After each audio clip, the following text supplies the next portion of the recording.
കൊച്ചിയിലെ ഈർപ്പമുള്ള ആ രാത്രിയുടെ മന്ദതയിലേക്ക് വിമാനമിറങ്ങുമ്പോൾ സമയം 9:30 കഴിഞ്ഞിരുന്നു.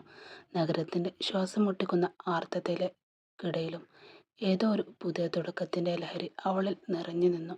എന്നാൽ പിറ്റേന്ന് രാത്രി യാത്ര കഴിഞ്ഞ് മടങ്ങിയെത്തുമ്പോൾ ആ ലഹരിയെല്ലാം മെല്ലെ കെട്ടടങ്ങി തുടങ്ങിയിരുന്നു. നഗരത്തിലെ തിരക്കുകളിൽ നിന്നും മാറി പരിചിതമായ ഇടവഴിയിലൂടെ തണൽ അവളുടെ വീടിനല്പം അകലെയായി അഗ്നി വണ്ടിയൊതുക്കി.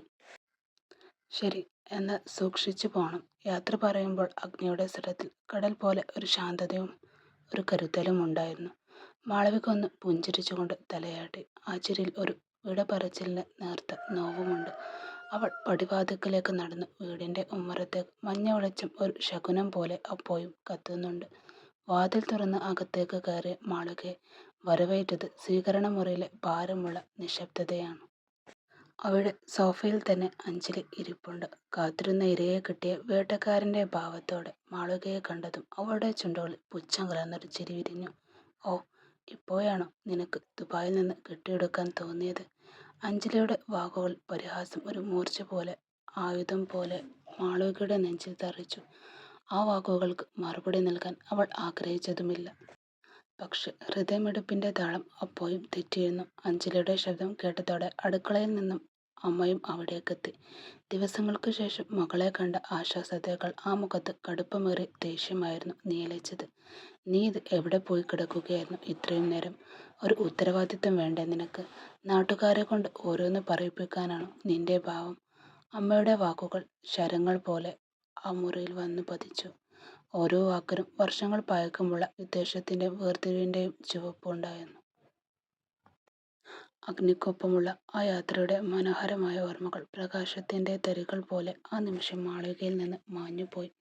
വീടിനുള്ളിലെ ആ ശ്വാസം മുട്ടിക്കുന്ന മരവിപ്പിലേക്കും പരുഷമായ വാക്കുകളുടെ തടവറയിലേക്കും അവൾ വീണ്ടും തളച്ചെടുക്കപ്പെട്ടു. ആ വലിയ വീട്ടിൽ താൻ തനിച്ചാണെന്ന സത്യം പഴയതിലും ശക്തിയോടെ അവളെ വേട്ടയാടാൻ തുടങ്ങി.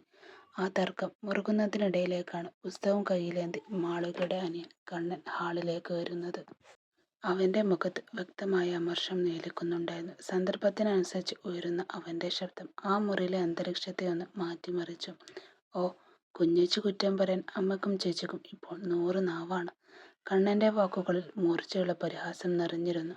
അവൻ അഞ്ജലിയൊന്ന് ഒഴിഞ്ഞു നോക്കിക്കൊണ്ട് തുടർന്നു.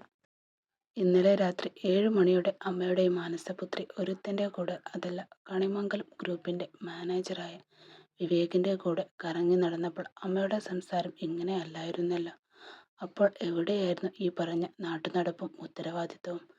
അപ്രതീക്ഷിതമായ ആ പറച്ചിലിൽ അഞ്ജലിയുടെ മുഖം വിളറി. കണ്ണൻ അവിടെ നിർത്താനും ഭാവമില്ലായിരുന്നു. "ഇപ്പോൾ എന്തേ അമ്മക്ക് പറ്റിയത്? കുഞ്ഞേച്ചി അഗ്നി സാറിന്റെ പേഴ്സണൽ അസിസ്റ്റന്റാണ്. അദ്ദേഹം എന്ത് ഓർഡർ ഇടുന്നോ അത് പാലിക്കാൻ അവൾ ബാധ്യതയുമാണ്. പോരാത്തതിന് അദ്ദേഹം മാന്യമായൊരു വ്യക്തിയാണ്. അല്ലാതെ ഒരേ സമയം 2 തോണിയിൽ കാൽ വെക്കുന്ന സ്വഭാവമൊന്നും ആ സാറിനില്ല." അഗ്നിയെക്കുറിച്ചുള്ള അവന്റെ സാക്ഷ്യപ്പെടുത്തൽ അഞ്ജലിയുടെ സ്വഭാവത്തിന് നേരെ തൊടുത്ത അമ്പായിരുന്നു. കണ്ണന്റെ വായിൽ നിന്ന് സത്യങ്ങൾ പുറത്തു വന്നതോടെ അഞ്ജലിയും അമ്മയും ഒരുപോലെ സ്തംഭിതരായി. അഞ്ജലി കലിയടങ്ങാതെ തന്റെ അനിയനെ ഒന്ന് തുറിച്ചു നോക്കി. അമ്മയാകട്ടെ ഇതൊക്കെ പറയാൻ തനിക്ക് എന്തിന്റെ കേടായിരുന്നു എന്ന ഭാവത്തിൽ ഒരക്ഷരം മിണ്ടാതെ തളർന്നുപോയി. ഇതെല്ലാം കേട്ടു നിൽക്കുമ്പോഴും മാളവിക ഒന്നും മിണ്ടിയില്ല. അവളുടെ ഉള്ളിൽ ഒരു ചെറിയ ചിരി വിരിഞ്ഞു. എന്തിനും ഏതിനും തനിക്ക് താങ്ങായി നിൽക്കുന്ന അനിയൻ എന്ന സത്യം തുറന്നു പറയാൻ മടിയില്ലാത്ത ഇങ്ങനെയൊരു അനിയനുള്ളതാണ് തന്റെ ഏറ്റവും വലിയ ധൈര്യമെന്നും അവൾക്ക് വീണ്ടും തോന്നി.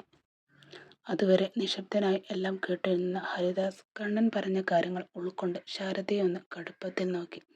ആ നോട്ടത്തിൽ എല്ലാം ഉണ്ടായിരുന്നു. അനാവശ്യമായ കുറ്റപ്പെടുത്തലുകൾക്ക് നൽകിയ നിശബ്ദമായൊരു താക്കീത്. ഹരിദാസിന്റെ ആ നോട്ടം ശാരദയുടെ വാക്കുകളെ പാതി വഴിയിൽ മുറിച്ചു കളഞ്ഞു. അദ്ദേഹം പതുക്കെ സോഫയിൽ നിന്ന് എഴുന്നേറ്റു. വീടിനുള്ളിൽ പെട്ടെന്ന് അസാധാരണമായൊരു നിശബ്ദത പടർന്നു. ഗൗരവമേറിയ അദ്ദേഹത്തിന്റെ മുഖഭാവം അഞ്ജലിയുടെ പരിഹാസച്ചിരിയെ പാടെ മായ്ച്ചു കളഞ്ഞിരുന്നു. "ഇത് തന്നെയാ ശാരദേ നിന്റെ കുഴപ്പം." ഹരിദാസിന്റെ ശബ്ദം താഴ്ന്നെങ്കിലും അതിൽ ഇടിയൊച്ചയുടെ മുഴക്കമുണ്ടായിരുന്നു. "ഒരേ വീട്ടിൽ വളർന്ന് 2 മക്കൾക്ക് നീ 2 നീതിയാണ് നടപ്പിലാക്കുന്നത്." മാളവിക ജോലി കഴിഞ്ഞു വരുന്നത് അവളുടെ കഷ്ടപ്പാട് കൊണ്ടാണ്. അഗ്നി സാറിനെ പോലെ ഒരാളുടെ കൂടെ ജോലി ചെയ്യുന്നത് അവൾക്ക് കിട്ടിയ മഹാഭാഗ്യമാണ് 10 പേര് പറയുന്നത്. അത് മനസ്സിലാക്കാൻ നിനക്ക് പറ്റുന്നില്ലെങ്കിൽ വേണ്ട. പക്ഷെ അവളുടെ സ്വഭാവത്തെ മാർക്കിടാൻ നീ വരേണ്ട. പിന്നീട് അദ്ദേഹം അഞ്ജലിയെ നേരെ തിരിഞ്ഞു. ആ നോട്ടം നേരിടാനാവാതെ അവൾ നോട്ടം താഴ്ത്തി. പിന്നെ അഞ്ജലി, കണ്ണൻ പറഞ്ഞത് ശരിയാണെങ്കിൽ നിന്റെ ഈ പോക്ക് അത്ര നല്ലതിനല്ല. പുറത്തുള്ളവർ പറയുന്നതിനേക്കാൾ വലിയ നാണക്കേട് ഈ വീടിനകത്തു തന്നെ ഉണ്ടാകരുത്. മാളവികയെ കുറ്റപ്പെടുത്തുന്നതിന് മുമ്പ് സ്വന്തം നിലയൊന്ന് നോക്കുന്നത് നീ നന്നായിരിക്കും. ശാരദ എന്തോ പറയാനാഞ്ഞെങ്കിലും ഹരിദാസ് കൈ ഉയർത്തി അവരെ തടഞ്ഞു. ഇനി ഇതിനെക്കുറിച്ച് ഈ വീട്ടിലൊരു സംസാരമുണ്ടാവരുത്. മാളവികെ, നീ പോയി മുഖം കഴുകി വന്ന് വല്ലതും കഴിക്ക്. ആരും നിന്നെ ചോദ്യം ചെയ്യാൻ ഇവിടെ വളർന്നിട്ടില്ല. അത്രയും പറഞ്ഞ് ആർക്കും മറുപടിക്ക് അവസരം നൽകാതെ അദ്ദേഹം തൻ്റെ മുറിയിലേക്ക് നടന്നു. ശാരദയും അഞ്ജലിയും പരസ്പരം നോക്കി നിൽക്കെ കണ്ണൻ ഒരു വിജയച്ചിരിയോടെ മാളവികയെ നോക്കി കണ്ണ് ചിമ്മി.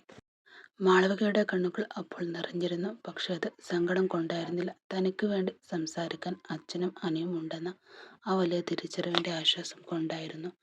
അഗ്നി തറവാട്ടിൻ്റെ ഉമ്മറത്തേക്ക് കയറി വന്നതും ശരണ്യ ധൃതിയിൽ പുറത്തേക്ക് പോകാൻ ഒരുങ്ങിയിറങ്ങിയതും ഒപ്പമായിരുന്നു. അവളുടെ മുഖത്തെ പരിഭ്രമം ഒളിക്കാൻ അവൾ പാടുപെട്ടുകയായിരുന്നു. നീ ഇത് എങ്ങോട്ടേ ഈ നേരത്ത്? വസുദേവൻ സോഫയിൽ നിന്ന് എഴുന്നേറ്റ് അവളോട് ചോദിച്ചു. കൂടെ ഒരു ചോദ്യം കൂടി അദ്ദേഹം എറിഞ്ഞു കൊടുത്തു. ശരണ്യ, ഞാൻ പറഞ്ഞ പുഴയോരത്തെ വില്ലയുടെ ആധാരം നീ തിരഞ്ഞോ? അത് ഇപ്പോഴും കിട്ടുന്നില്ലല്ലോ. വസുദേവന്റെ ആ ചോദ്യം കേട്ടതും ശരണ്യ ഒന്ന് ഞെട്ടിപ്പോയി. ഉള്ളിലൊരു മിന്നൽ പിണർ പാഞ്ഞുപോയി. ആ ആധാരം ഇപ്പോൾ അവളുടെ കൈവശമല്ല. അത് ക്രിസ്റ്റിയുടെ കയ്യിലാണ്. അത് തിരിച്ചു വാങ്ങാൻ വേണ്ടിയാണ് അവൾ ഇന്ന് തന്നെ അവനെ കാണാൻ പോകുന്നത് തന്നെ. പക്ഷെ ശരണ്യയെ ശരിക്കും ഭയപ്പെടുത്തിയത് അതൊന്നുമല്ല. ഉമ്മറത്ത് നിശബ്ദനായി നിൽക്കുന്ന അഗ്നിയായിരുന്നു അവളുടെ പേടി.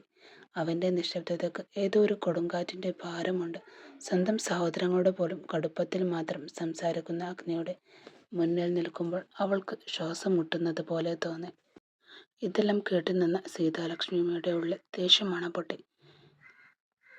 ഇവൾ അവളുടെ പുതിയ കാമുകനെ കാണാൻ പോകുന്നത് പോക്കാണ് എന്ന് അവർക്ക് ഉറപ്പായിരുന്നു. അവർ മകനെ നോക്കി മനസ്സിൽ പറഞ്ഞു. എൻ്റെ ഈ മകൻ ഇത്രയും വലിയൊരു കിഴങ്ങനായി പോയല്ലോ. സ്വന്തം ഭാര്യ മറ്റൊരുത്തനെ സല്ലപിക്കാൻ നടക്കുന്നത് ഇവൻ അറിയുന്നില്ലല്ലോ. ഈശ്വര, നീ എങ്ങോട്ടാ ശരണ്യ ഈ സമയത്ത്? സീതാലക്ഷ്മി കടുപ്പത്തിൽ അവളോടായി ചോദിച്ചു. അവൻ ഊണ് കഴിക്കാനുള്ള സമയമായി. ചെന്ന് ചോറ് ടേബിൾ വിളമ്പി വെച്ചു കൊടുക്ക്. ശരണ്യ പതറാതെ പിടിച്ചു നിൽക്കാതെ ശ്രമിച്ചുകൊണ്ട് പറഞ്ഞു.